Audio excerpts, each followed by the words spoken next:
할렐루야. 오늘 함께 예배하는 우리 모든 성도들과 또 이 자리에서 또 영상으로 함께하는 모든 이들에게 하나님의 은혜와 평강과 축복이 가득하기를 간절히 축원합니다. 저는 군목으로 섬기면서 그동안 다양한 부대들 경험을 해봤습니다. 그리고 그 부대들을 경험하면서 느끼는 게 뭐냐면 그 부대마다 소위 자부심이 다 있는 것 같아요. 여러분 잘 아시는 것처럼 해병대는 해병대 나름대로의 어떤 자부심이 있습니다. 또 특전사는 특전사대로, 또 공군은 공군 나름대로. 저는 저희 강원도 하천에 있는 3, 4단 백골부대를 근무한 적이 있는데 그 부대 나름대로의 뭔가 이렇게 자부심이 있더라고요. 여러분, 그런데 우리가 부대에 대한 자부심뿐만 아니라 우리가 가져야 될 분명한 자부심이 있어야 됨을 보게 돼요. 그것은 뭘까요? 우리가 예수 믿는 사람이라는 그런 자부심입니다. 우리가 그리스도인이라는 자부심입니다. 여러분, 예수 믿는 것이 참 좋은 일이에요. 아멘. 얼마나 좋은 일입니까? 우리가 하나님의 은혜로 구원받았고 그 안에서 살아간다는 것이 너무도 복되고 귀한 일임을 보게 됩니다. 오늘 본문 말씀은 성경 중에서 그리스도인으로서의 자존심과 정체성이 무엇인지를 아주 분명하게 보여주고 있는 말씀입니다. 오늘 바울의 모습은 어떤 모습이냐면요, 왕과 총독 그리고 많은 고관들 앞에서 쇠사슬이 묶인 두 팔을 들고 당당하게 말하는 이 바울의 모습이 나타납니다. 29절은 이렇게 말씀하죠. 바울이 이르되 말이 적으나 마르나 당신뿐만 아니라 오늘 내 말을 듣는 모든 사람도 다 이렇게 결박된 것 외에는 나와 같이 되기를 하나님께 원하나이다 하니라 라고 말씀합니다. 여러분, 바울이 지금 이 말을 아그리빠 왕이라는 당시에 그 왕에게 얘기하고 있어요. 그런데 이 한마디가요, 그리스도인으로서의 정체성을 다른 말로는 더 이상 멋있게 표현할 수 없을 만큼 아주 완벽하게 표현하고 있음을 보게 됩니다. 오늘 말씀 가운데 있는 이 바울의 모습을 보면요, 바울은 특별한 혐의도 없이 2년이 넘도록 가이사라에 있는 로마 총독의 형무소에 갇혀 있었습니다. 무슨 수를 써서라도 바울을 자신들의 손으로 죽이려고 백방으로 애쓰던 당시 유대 지도자들로 인해서 유대 지역의 행정을 담당하는 총독 베스도가 진퇴양난에 빠져 있었습니다. 바울을 석방하자니 유대인의 감정을 건드릴 것 같고요, 그대로 가둬두자니 별다른 혐의가 없는 겁니다. 이런 상황을 알고 있던 바울은요, 자신이 무혐의를 받을 수 있는 길은 로마 황제에게 직접 재판을 받는 것뿐이라고 판단해서 로마의 최고 법정에 상고를 합니다.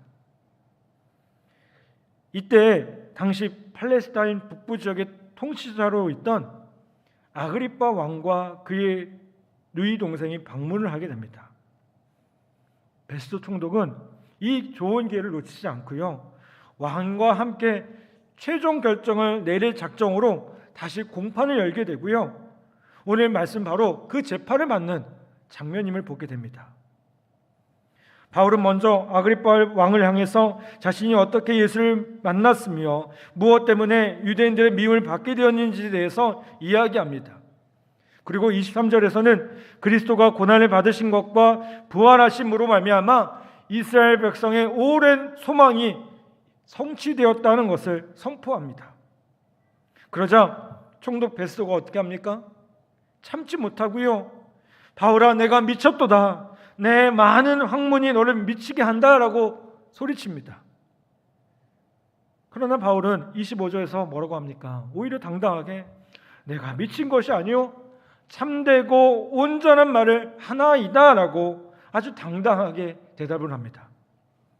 그러면서 바울은 이제 시선을 왕에게로 돌립니다.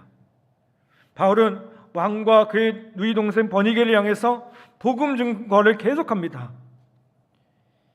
이 말을 들은 왕이 뭐라고 얘기합니까? 28절 말씀을 보면요, 내가 적은 말로 나를 권하여 그리스도인이 되게 하려 하는도다 라고 말하고 있습니다. 이 말 무슨 뜻입니까? 너가 짧은 지식으로 나를 그리스도인 되게 하려고 한다라는 거예요.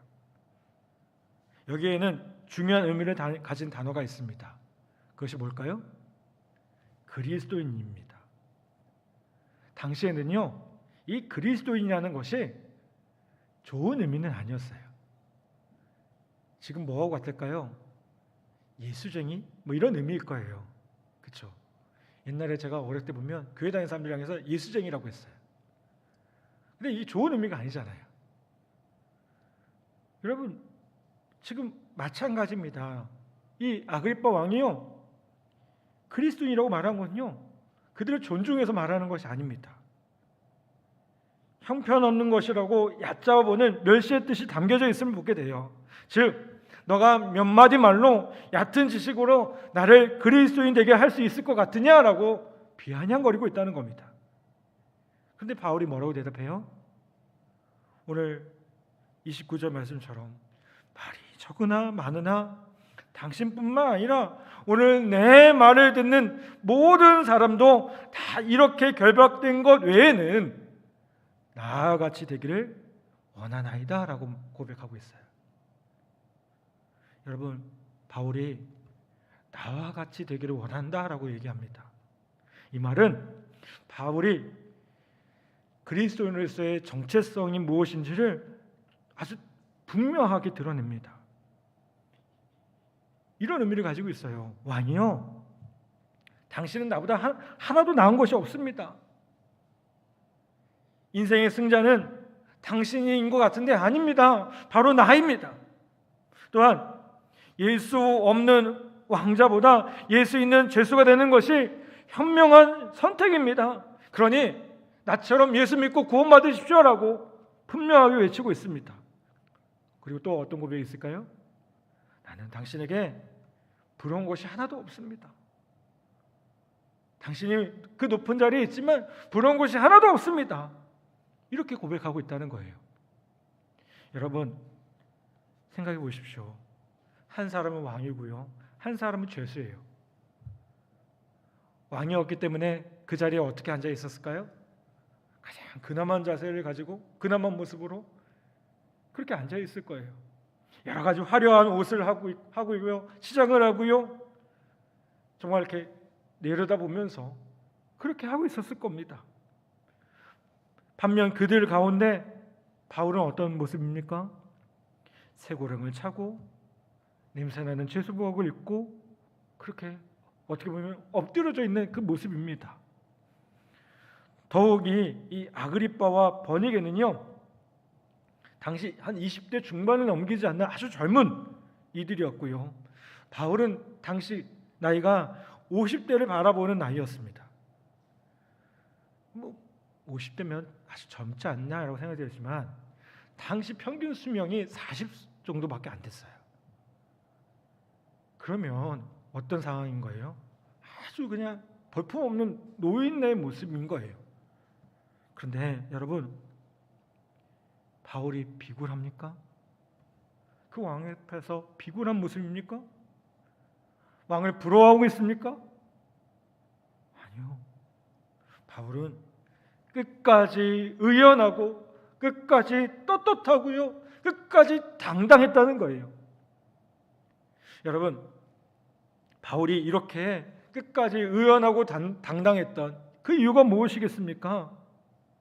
바로 그 자신이 그리스도인이라는 분명한 정체성을 가졌기 때문에 그래요. 근데 그 정체성은 어디서부터 시작됐을까요? 바로 예수 그리스도를 통한 그 만남으로부터 시작되었음을 보게 됩니다. 사도 바울이 다메섹으로 가는 길에서 주님을 만나죠. 부활하신 주님을 만나니까 그에게 어떤 일이 일어납니까? 놀라운 변화들이 나타납니다. 그저 뭔가를 경험했구나, 뭔가를 체험했구나라는 그런 의미가 아닙니다. 이 경험은요, 바울 자체를 완전히 뒤집어 놨습니다. 어떻게 뒤집어 놨습니까? 바울의 가치관이 변했고요, 바울의 패러다임이 변했고요, 세상을 보는 눈, 사람을 보는 눈이 변했습니다. 바울이 여러분 어떤 사람입니까? 당대 최고의 학문을 가졌고요. 로마의 시민권자였어요. 그런데 빌립보서에 보면 뭐라고 얘기해요? 그 모든 것들이 해로 여겨진다고요. 유대인 중에 유대인이라고 말하는 그 바울이 주님을 만나니까 그것과 되게 대조해 보니까요, 이게 볼품이 없는 거예요. 그리고 뭐라고 얘기합니까? 예수님을 만난 이후에 바울은 누구보다도 당신도 나와 같이 되었으면 좋겠다는 그런 분명한 정체성을 드러내고 있다는 겁니다.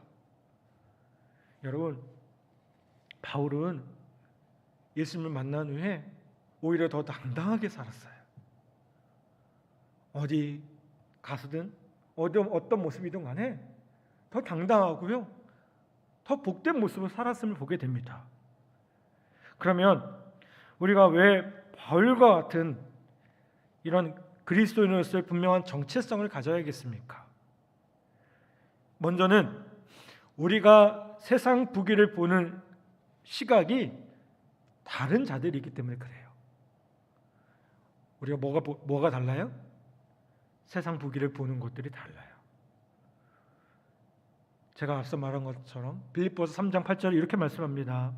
또한 모든 것을 해로 여김은 내 주 그리스도 예수를 아는 지식이 가장 고상하기 때문이라. 내가 그를 위하여 모든 것을 잃어버리고 배설물로 여김은 그리스도를 얻고 라고 말씀하고 있습니다. 여러분, 이 말씀은요, 나의 주님 예수 그리스도를 알게 된 것이 너무나도 존귀하니까 이것과 비교하면 다른 것들은 무가치하게 여겨진다는 거예요.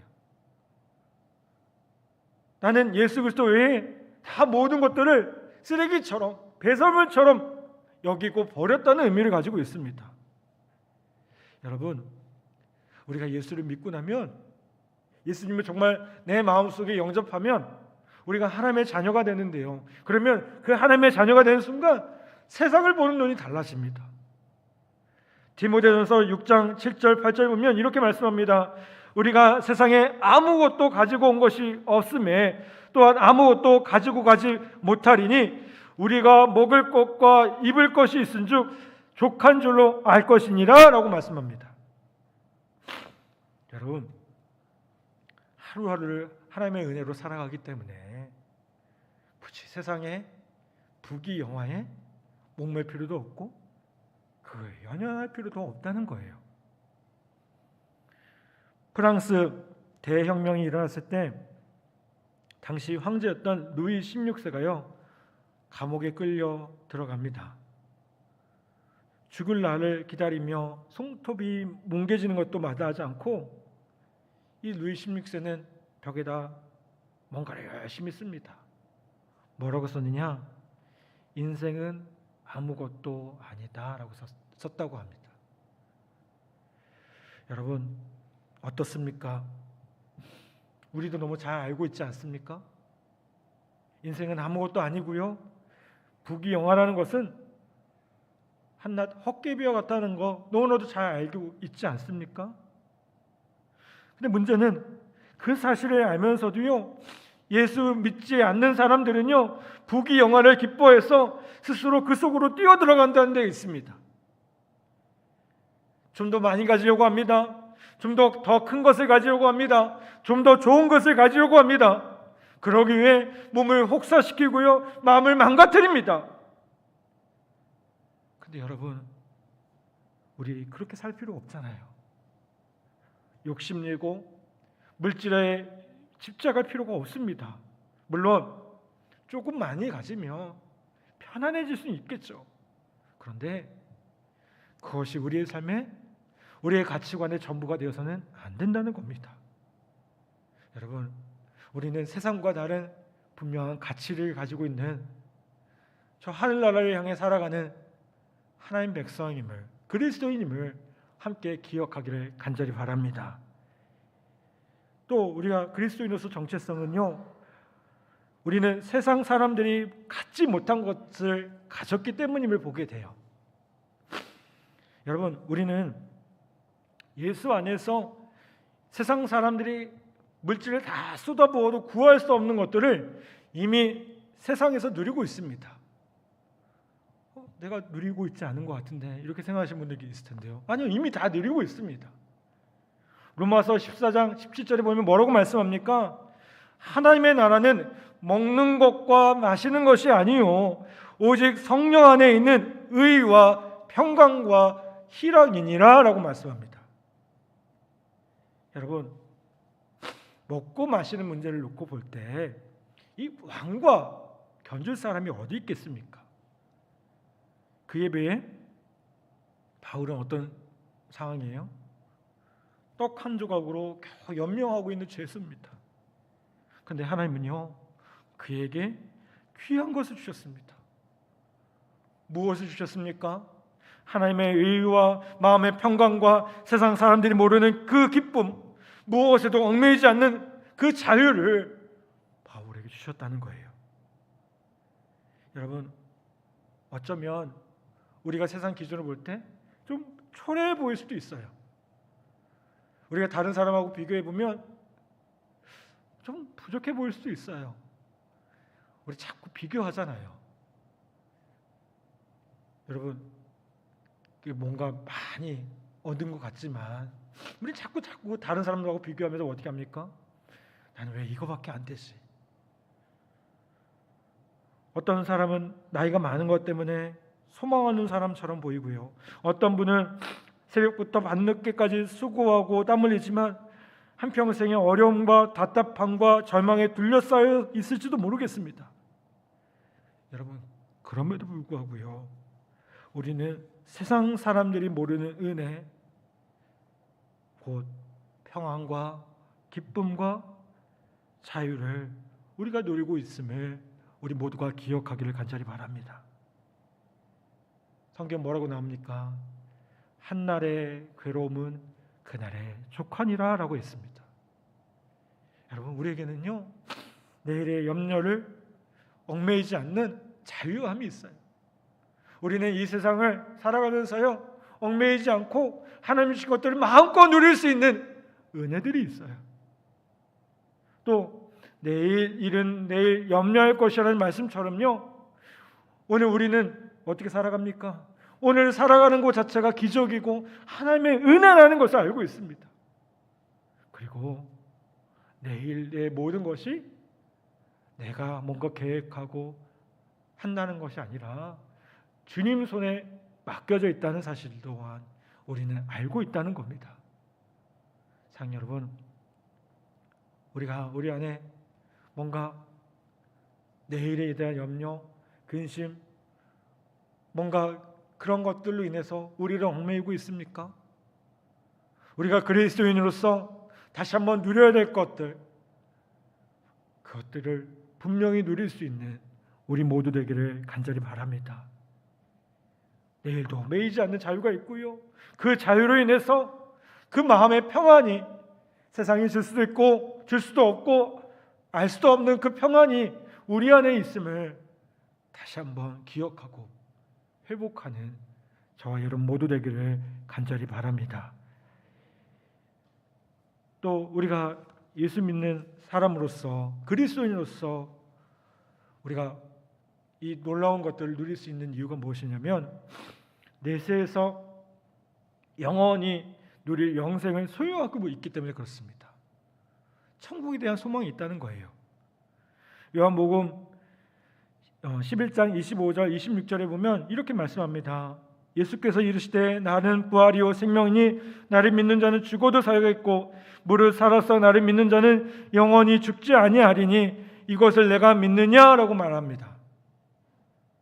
여러분, 이렇게 말씀하실 때 주님 그렇습니다.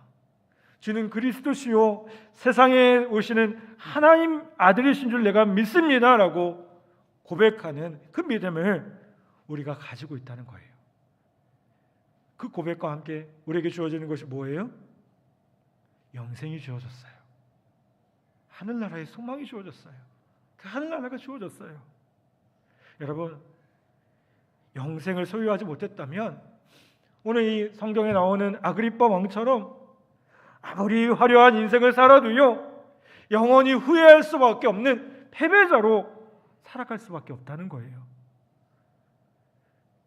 어떤 일이든 끝이 중요하지 않겠습니까? 영생의 문제는 더욱 그러함을 보게 됩니다. 영생을 얻었느냐 얻지 못했냐가 한 인간이 잘 살았느냐 잘못 살았느냐라는 그 인생의 질이 결정되는 것을 보게 돼요. 여러분, 우리는요 모두 예외 없이 다 죽게 되어 있습니다. 그렇지 않나요?